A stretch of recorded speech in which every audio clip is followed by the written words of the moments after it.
Hey, what is up, mortals? It is me, Dylan, here with a new video for you. Welcome to part 18 of My Hero Academia meets Solo Leveling. I just wanted to greet you guys by just saying, sit back and relax, cause you're in for a treat. So, we begin. The room was still, without any form of movement. Nothing there would show that there was any form of life present, except for the sounding of pages turning. There were people in the room. 3 to be exact. These were Shoto Aizawa, Detective Naomasa Tsukauchi, and Izuku Midoriya. After the events at the training camp, the students were brought to the hospital for medical attention, and the teachers had a big mess to clean. Not only had they lost students, but one of their own had turned on them. When Aizawa arrived at the horrifying scene, he didn't know what to think. Originally, he had been so horrified that he couldn't move or act. But he didn't need to. Izuku had surrendered, so Vlad King took it upon himself to restrain him. That leads up to this moment, with these 3 individuals sitting together in an interrogation room at the police station. Izuku was cuffed to the table, of course, but that didn't give Aizawa any reassurance whatsoever. Everyone was quiet, as they had been for the past few minutes. Tsukauchi carefully went through the many pages on the file he had brought with him. "I've got to hand it to you, kid. You're impressive," the detective then said, while sounding quite calm.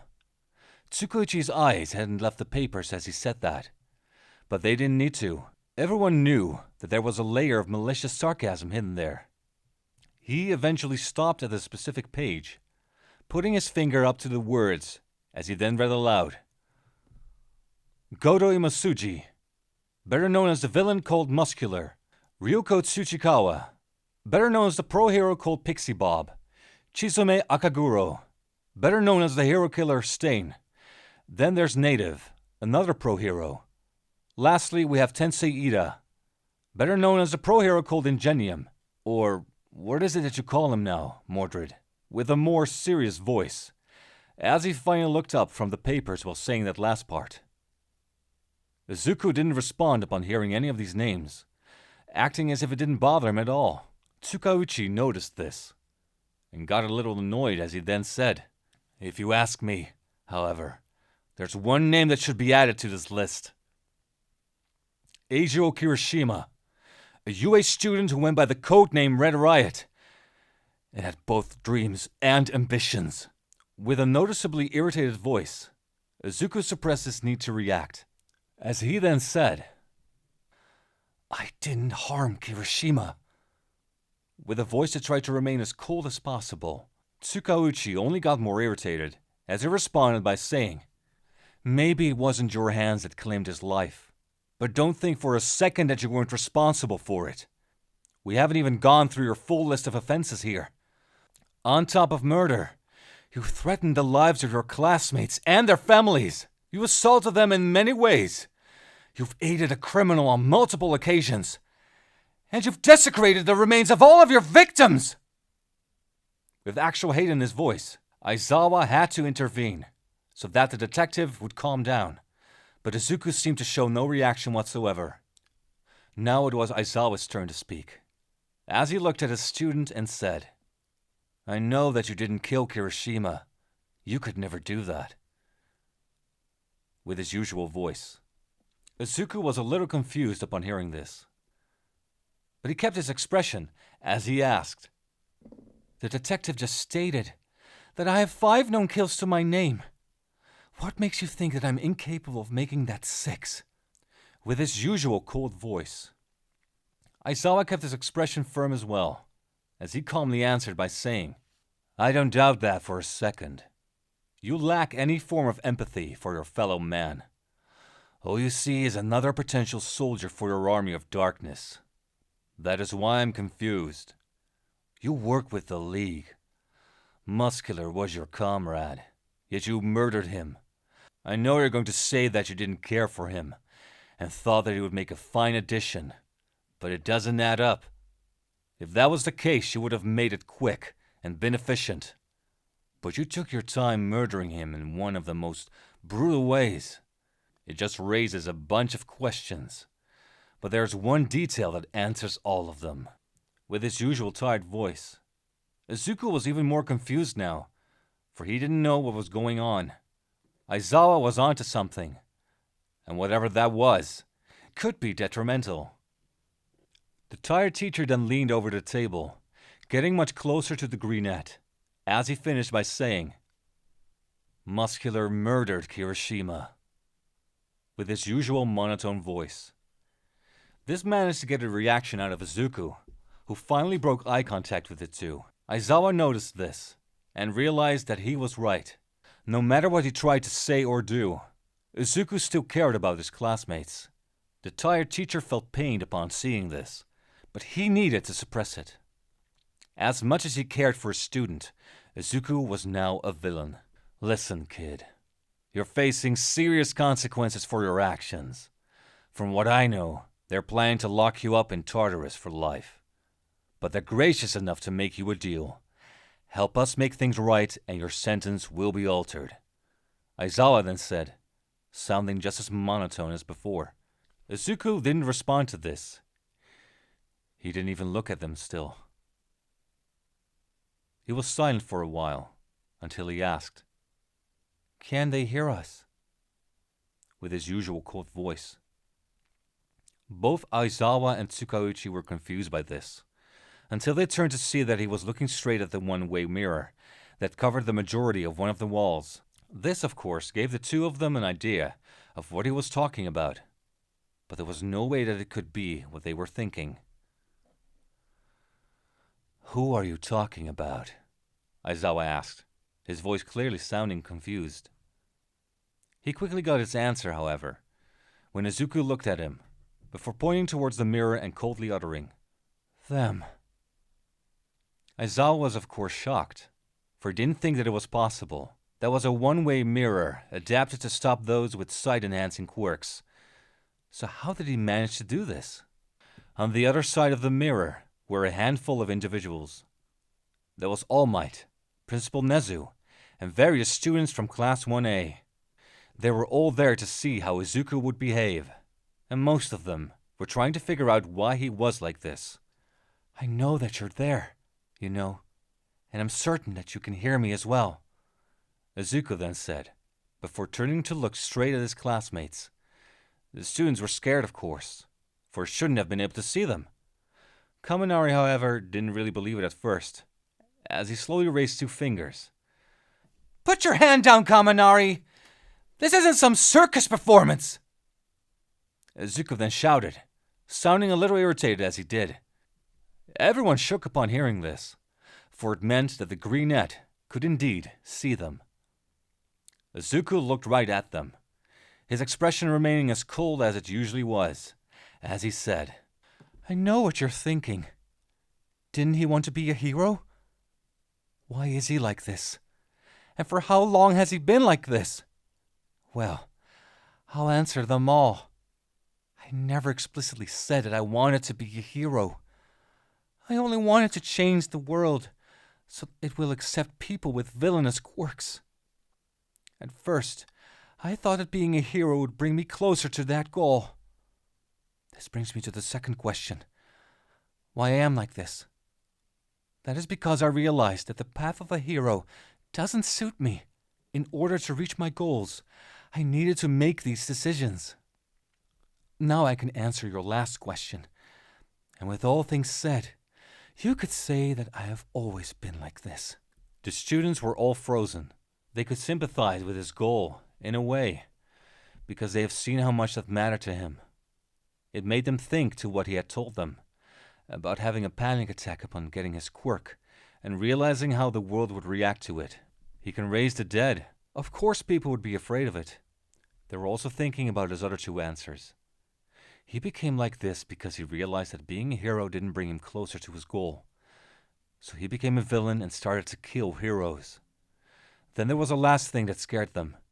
He has always been like this. The more they thought about it, the more they wondered what was real and what was a lie. They kept thinking about this, and only became more terrified as a result. Then some of them remembered what Aizawa managed to unveil, that Izuku actually cares about his classmates. I know that look. You just went through multiple events in your heads and got scared when thinking about what I might do next. Then you remembered that I supposedly won't harm any of you. The brunette then said, bringing everyone back to attention. He was silent for a few seconds. Then he continued. Well, I can tell you right now that you're right. I won't harm you, but I don't need to. You may wonder why, but the answer's simple. You're all going to stay out of my way. Some of you I have dirt on. Some of you are not strong enough. And some might even agree with me. There is one thing you all have in common, though. You're all scared of me, and for good reason. Whether I will hurt you or not, the idea that I just might harm you all is so overwhelming that you wouldn't dare to cross me. Out of all of you, there was only one person with the courage and fortitude to potentially do so, and may God rest his soul. He finished, his cold voice almost echoing through their minds. There was no silence after this, for Tsukuuchi had enough and slammed his fist against the table upon hearing that last part. Everyone jumped, but Izuku barely reacted. He just turned towards the detective and teacher before saying, I'd like to speak with All Might now. Will you go and fetch him for me? With his usual voice. Aizawa was confused by this, but Tsukuuchi only got angrier as he shouted, What makes you think that we would ever listen to you? Izuku was once again unbothered, as he gently waved the cuffs around his wrists. Because, and I'm sure that the two of you already knew this, but these chains, he then said.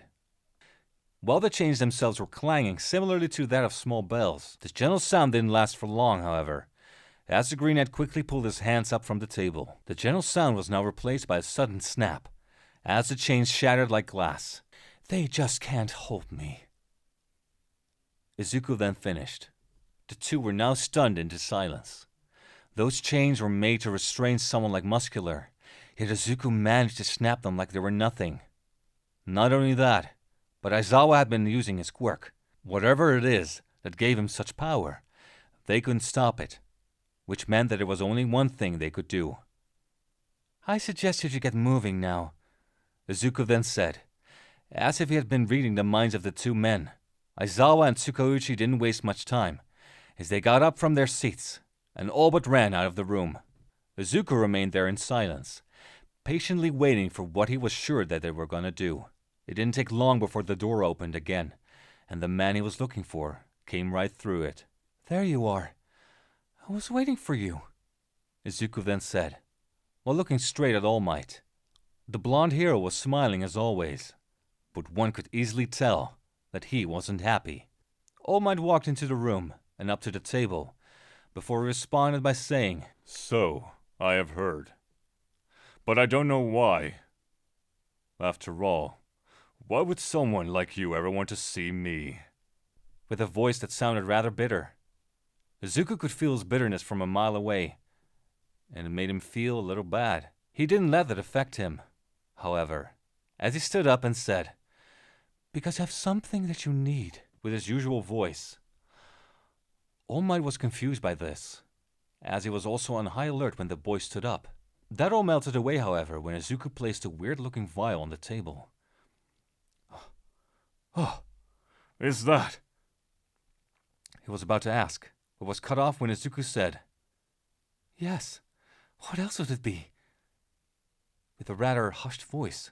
All Might was confused by this reaction, but then he realized something. Izuku was standing in such a way so that those behind the one-way mirror couldn't see the potion, so he also needed to keep it hidden.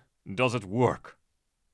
The number one hero then asked, his voice also being hushed as he walked closer to the greenette. Izuku looked at him with a neutral expression before he whispered, If this doesn't work, nothing will.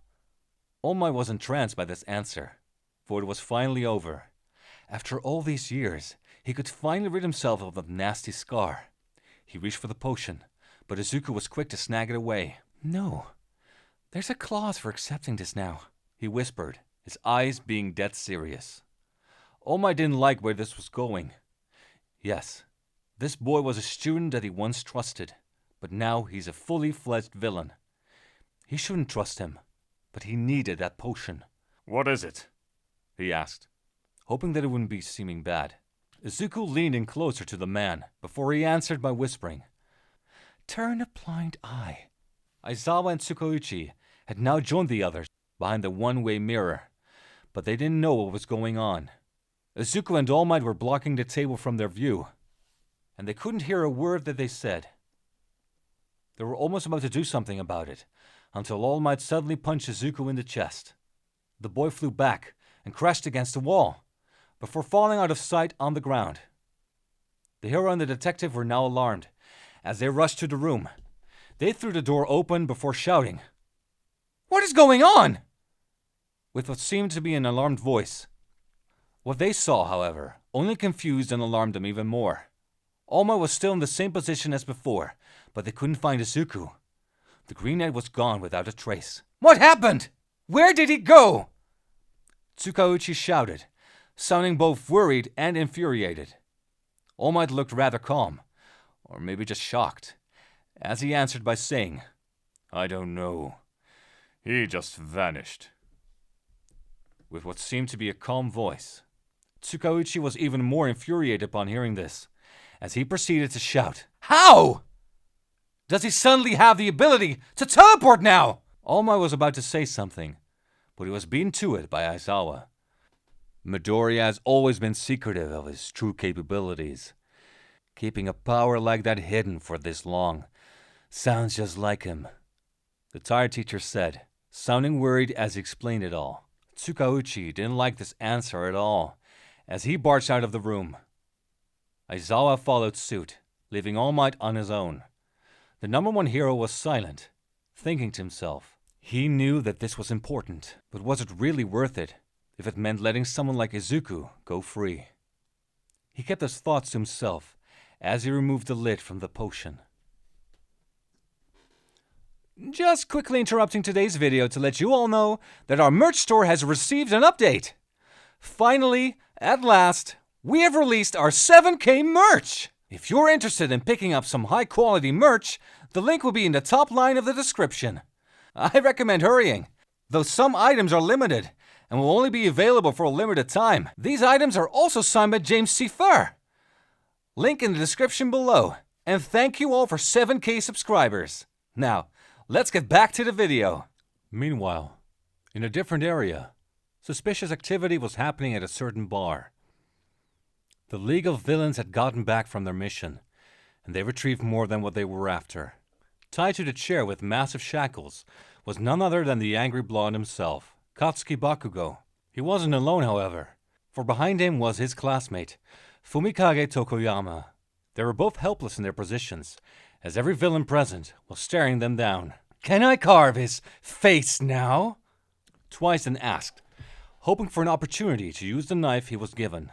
Shigaraki got a little annoyed upon hearing this, but he didn't get to say anything before Toga said, "No, I want to carve his face!" With a rather childish tone, the two then proceeded to have an argument over who would get to go first. Fully acting like little children, Shigaraki was just about to have an outburst from this, which was only stopped by Kurogiri, who said, "Quiet down now. You both know that you aren't allowed to touch either of them, unless the master says otherwise. From what I can tell, it seems that we're waiting for Mr. Benefactor to arrive," with his usual formal voice. Everyone looked at Shigaraki to see if this was true, and he didn't need to say anything for them to understand that it was. "Why are we waiting for that guy? Let's just get this over with," Spinner then said, before he pulled the sword out from his back. The lizard man was about to go and use it, but he was stopped when the sword was suddenly ripped from his grasp. He turned around to see that it was none other than Mr. Benefactor himself, Izuku Midoriya. The greenhead held the sword in his hand, testing its weight slightly before stabbing it into the bar counter, and saying, "That's not a sword," with his usual cold voice. He then reached behind his back, confusing everyone until he pulled a massive sword that looked to be made of lightning. "This is a sword," he then said, before leaping over to the other side of the bench. Everyone was shocked, of course, and for multiple reasons. Number one was, of course, that Izuku had appeared there out of nowhere, and they hadn't even noticed him. The other was, of course, the sword, for it looked like it was a weapon made to kill gods. The bar was silent for a while, until Shigaraki spoke up. "You're finally here. I was beginning to doubt that you would show up," the hand-covered villain said, as he got up from his seat. Izuku rested the giant sword on his shoulder, as he responded by saying, "Sorry, I had some errands that I needed to take care of," but stopped himself when he saw who was there. He could see Bakugo, but behind him was someone who wasn't supposed to be there. It was Tokoyami, and the fact that he was here made Izuku angry. "Why is he here?" the Greenette asked, his voice sounding a little irritated. Shigaraki was confused by this, but he didn't get to say anything before Izuku turned to him with rage in his eyes and saying, "Last I checked, our deal did not involve kidnapping Tokoyami. So why is he here?" With anger in his voice. In response to his rage, some shadow soldiers rose in case that a battle would turn up. Most notably of these were Igris and Muscular. Shigaraki saw this and immediately knew what it meant, as he responded by saying, "Compress brought him here because he thought that the bird brain would be useful to us. But I don't see why you're so upset. It's a fair trade since you killed Muscular." With his usual voice. The other villains were a little shocked, for they finally understood what it meant to be a shadow soldier. Izuku, on the other hand, was even more infuriated as he shouted, "Muscular got what he deserved, after what he did to Kirishima!" With more rage than before. Shigaraki was about to respond to this, but then Tokoyami spoke up. "What do you mean?" "What happened to Kirishima?" the bird-headed boy asked, sounding very concerned as he did. The room fell silent after this, as Izuku's expression turned into one of pain when he looked at his former classmate and said, "Kirishima, he sacrificed himself to save the others." With an equally pained voice. Tokoyami was frozen with shock, as if he didn't want to believe what he heard. It wasn't until he saw Izuku's eyes that he knew it was true, and that's when he started to grieve. "Let him be a lesson to them! This is what happens if you become a hero!"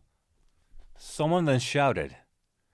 Izuku could feel his blood boil out of his body upon hearing this, as he turned to see who had spoken. It was the burn-marked villain, who was sitting at the bar counter. Izuku suppressed his urges to just kill the man right on the spot, as he walked up to the counter and took a seat next to him. "Your name is Dabi, correct?" Izuku then asked, trying to sound as friendly as possible. The villain looked at him with a calm expression, as he answered by saying, "Yeah. And our leader claims that you're Stain's benefactor?" With a calm voice. Izuku shook his shoulders a little, as he said, Well, your leader may have gotten some small details incorrect. He is right. But let me ask you a question, Dabi. Have you ever killed someone? If so, did any of those happen to be heroes?" With the same voice as before. Dabi was a little confused about this, but he was happy to talk as he said, "Oh, I have killed many, and I typically like to kill heroes." With what seemed to be a jollier tone. Tokoyami and Bakugo didn't know where Izuku was going with this. All they knew was they didn't like it. The Greenette was smiling at Dabi's answer, as he then proceeded to ask, "Then let me ask you, what is your favorite part about killing?" With the same voice he had been using for the entire conversation. Dabi smiled even more now, as he then proceeded to say, "Oh, my favorite part is when they scream and beg for mercy, all to the sound of their skin bubbling. That coupled with the smell of burning flesh. There's nothing better than that." Quite maniacally. What happened next shocked the captured students even more, Izuku was laughing. He was actually laughing hysterically, as if Dabi had just told the greatest joke on the planet.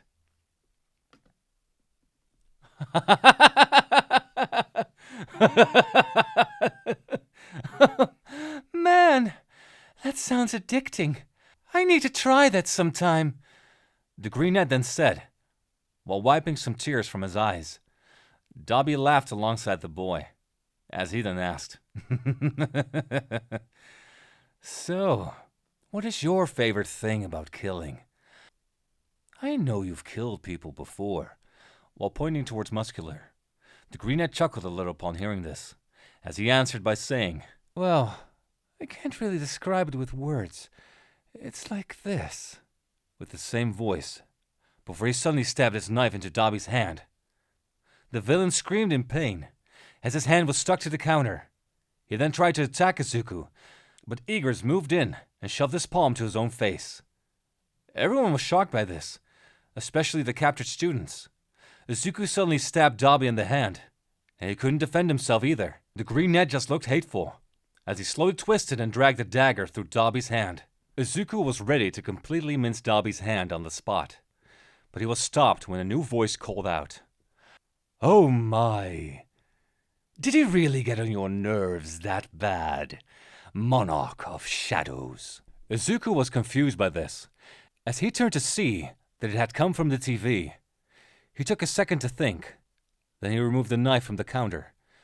Dabi fell to the floor and cried in pain, as Izuku and Igris walked up to the TV and asked, Are you who I think you are? With his usual cold voice. The man behind the TV didn't say anything at first, but Izuku could imagine that he was grinning before he said, Come, let's talk. With what seemed to be a welcoming voice. In response to this, Kurogiri opened a portal that would seemingly lead to the man he was talking to. Izuku was skeptical at first, but he also wanted to see this man with his own eyes. He was afraid of leaving Tokoyami alone with these people, so he needed Igris to stay behind. The shadow seemed to understand, as Izuku gave him the Demon King's sword he was carrying. The shadow took it and walked to the captured students, as Izuku tread through the portal. The villains all looked stunned, unsure of how to react to this. The room was as silent as a void, until twice with a childish voice asked, Can I carve his face now then? Thank you all for indulging yourselves in all this information thus far. I hope you enjoyed it. Now, there are a few more things that I'd like to go over before the video ends. Firstly, I'd like to thank our patrons, BD Flames, Ethan Davis, Terry Chills, Shifter Meals, Adam Zedgel, Zill, XAV Beat03, and Joshua Phelps. Secondly, I'd also like to thank all of our YouTube members, Toy Acosta, Rob the King, Sith Lord 906, CF2364, and Knuckles, Rimuo Tempest, Angel Juarez, Donald C. Stewart, Brian Greer, and Demonized Fox. Thirdly, if you're in the mood for some great storytelling, We the Celestials has you covered. Our We the Celestials My Hero Academia and Naruto What If channels retell the story of their namesake anime with a twist. Check it out if you're interested. Fourthly, for those keeping track, on behalf of We the Celestials, I'd like to thank everyone involved in today's excellent content production. Their details can be found in the description below. Lastly, if you're interested in what we do here at We the Celestials, I'd like to extend an invitation to join the team. The only caveat being is that we only accept members from 16 years old to join our crew. You can sign up for whichever category fulfills your interests by joining the recruitment Discord using the link in the description below. We're always looking for members to join us. Well, that's it from us for today's video. So thank you all for watching, and have a great day.